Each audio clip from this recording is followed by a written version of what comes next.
अंग्रेजन बहू और बेचारी भोली सास। माधवी अपने पति रमेश और अपने बेटे अजय के साथ रहा करती थी। अजय का बचपन से एक ही सपना था कि वो अपनी आगे की पढ़ाई यूएसए में पूरी करे और इसीलिए वो यूएसए पढ़ाई करने के लिए चला जाता है।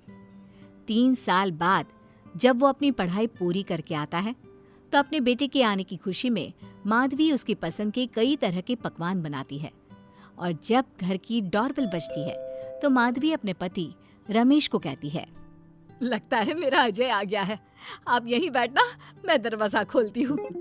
माधवी जल्दी से जाकर दरवाजा खोलती है तो दरवाजे पर अजय के साथ एक लड़की को देखकर वो अजय से पूछती है, ये कौन है बेटा? माँ, ये ग्रेटी है। हम दोनों यूएसए में साथ ही पढ़ते थे और अब ग्रेटी इस घर की बहू है। क्या बहू? अरे बेटा, तूने शादी कर ली और बताया भी नहीं। कम से कम अपनी माँ को बता तो देता कि तू अपने साथ इस घर की बहू लेकर आ रहा है। मैं बहू के आने की कुछ तैयारी तो कर लेती। कोई बात नहीं बहू, यही रुक, मैं अभी तेरे लिए पूजा की थाल लेकर आती हूँ। मॉम, आप अपनी ये फॉर्मेलिटीज बाद में पूरी कर लेना। I'm so tired right now. अच्छा डार्लिंग, अपना रूम कहाँ है? कोई बात नहीं बहू, तुम पहले आराम कर लो, तब तक मैं तुम्हारे लिए चाय बना कर लाती हूँ। ग्रेटी अपनी सास की किसी भी बात का कोई जवाब नहीं देती और अपने रूम में जाकर सो जाती है। कुछ देर बाद माधवी अपने बहू बेटे के लिए चाय नाश्ता लेकर उनके कमरे में जाती है, जहाँ ग्रेटी अपनी सास से कहती है, हाँ चाय, अजय। क्या हुआ ग्रेटी? अपनी मॉम को बोलो कि अब ये जब भी हमारे कमरे में आए तो नॉक करके आए। आपसे मैं ऐसा ही करूंगी बहू। वो तो आज ही तुम दोनों आए हो तो मुझे लगा थक गए होंगे, इसलिए जल्दी जल्दी मैं ऐसे ही चाय नाश्ता लेकर आ गई। वो क्या है ना, अजय जब भी बाहर से आता है तो आते ही चाय मांगता है, बस इसीलिए मैं ना ये चाय यहाँ रख देती हूँ, पी लेना, अदरक वाली चाय है। ये बोलकर माधवी वहाँ से जाने लगती है। तभी ग्रेटी अपनी सास से कहती है, जाते हुए अपनी साथ अपनी ये चाय भी ले जाओ, क्योंकि अजय अब चाय नहीं पीता। हाँ माँ, जब से मैं यूएसए गया हूँ तब से मैंने चाय पीनी छोड़ दी है। अब एक काम करो, हम दोनों के लिए कॉफी ले आओ, मैं सच में बहुत ज्यादा थक गई हूँ। अरे ठीक है, ला देती हूँ। अच्छा बेटा, तुम्हारे मम्मी पापा इंडियन है या फिर वही अंग्रेजी है? मेरे मम्मी पापा इंडियन हैं, पर मैं शुरू से यूएसए में रही हूँ, इसलिए मैं खुद को अंग्रेज़न मानती हूँ। वैसे अब जल्दी से जाकर मेरे लिए कॉफी लेकर आओ और मेरे बारे में इतना ज्यादा इंक्वायरी करने का जरूरत नहीं है। अरे हाँ हाँ, अभी लाती हूँ।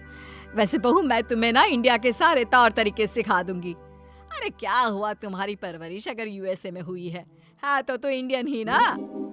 आपसे ज्ञान नहीं मांगा है, अब कुछ देर के लिए हम दोनों को अकेला छोड़ दो प्लीज, हाथ छोड़ता है। अपनी बहू की बात सुनकर माधवी वहाँ से चली जाती है। माधवी का उतरा हुआ चेहरा देखकर रमेश माधवी से कहता है, हमने इस नालायक को बाहर पढ़ने के लिए भेजा था और इसने क्या किया, बाहर से अंग्रेजन बहू उठाकर ले आया। माधवी, तुम बहुत भोली हो, पर मैं नहीं, ये लड़की हमारा घर तोड़ देगी, हमसे हमारे अजय को दूर कर देगी। देखा, आते ही कैसे रोब झाड़ रही है, जैसे तुम इस घर की नौकरानी हो। तुम उसको बोलो कि तुम इस घर की मालकिन हो और उसकी सास हो, वो वही करे जो तुम कहोगी। अरे आप बेकार में ही गुस्सा हो रहे हैं।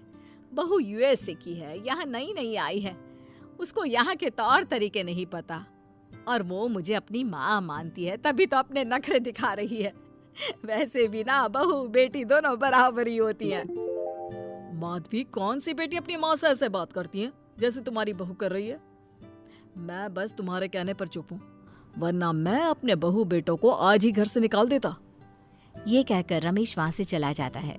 ऐसे ही कुछ दिन बीत जाते हैं और ग्रेटी अपनी बेचारी भोली भाली सास पर अत्याचार करती रहती है। ग्रेटी अपना सारा काम अपनी सास से करवाती और उसी को भला बुरा सुनाती। ऐसे ही एक दिन माधवी कपड़े धो रही होती है और ग्रेटी माधवी को सताने के लिए अपने सारे कपड़े लाकर उसे देती है और कहती है, मॉम्स, ये मेरे कुछ कपड़े हैं, जरा इन्हें भी धो दो। इतना बोलकर ग्रेटी तैयार होकर घर से जाने लगती है। तभी माधवी उससे कहती है, बहू, आज तुम्हारे ससुर के दोस्त के घर में एक छोटी सी पार्टी है। उन्होंने सह परिवार बुलाया है। मैं चाहती हूँ कि तुम और अजय भी आज हमारे साथ वहाँ चलो और आज ना साड़ी पहनना। मॉम, अभी मैं क्लब जा रही हूँ। रात को मुझे टाइम मिलेगा तो आपके साथ चली जाऊंगी, पर साड़ी बारी नहीं पहनूंगी। ये कहकर ग्रेटी वहाँ से चली जाती है। शाम हो जाती है। सब ग्रेटी के घर आने का इंतजार करते हैं और इस वजह से कोई भी पार्टी में नहीं जा पाता।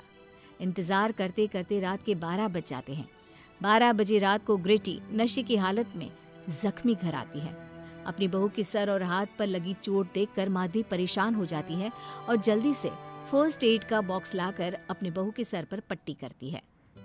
एक माँ की तरह प्यार करते हुए वो अपनी बहू से कहती है, बहू, तुझे चोट कैसे लग गई बेटा? मैं घर आ रही थी, एक बाइक वाले से मेरी टक्कर हो गई। कोई बात नहीं बेटा, कल सुबह होते ही तुझे अपने फैमिली डॉक्टर के पास ले जाऊंगी। अच्छा, अब तू ना आराम कर, मैं तेरे लिए अभी हल्दी वाला दूध लेकर आती हूँ।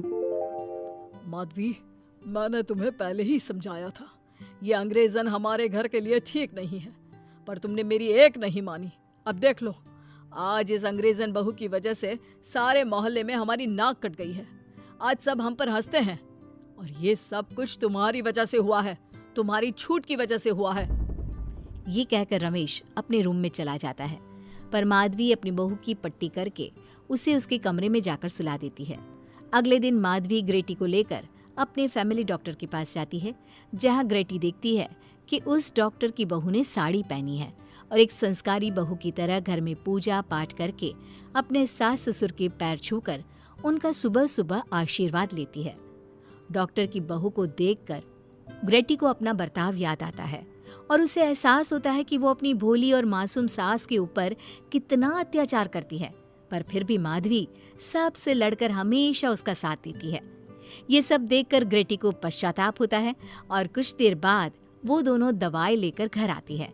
जब माधवी ग्रेटी को दवाई खिलाने के लिए उसके पास जाती है तो, मॉम, मुझे माफ कर दीजिए, मैंने कभी भी आपके प्यार को नहीं समझा, आप पर इतना अत्याचार किया, आपकी बेइज्जती की, आपसे घर का सारा काम करवाया।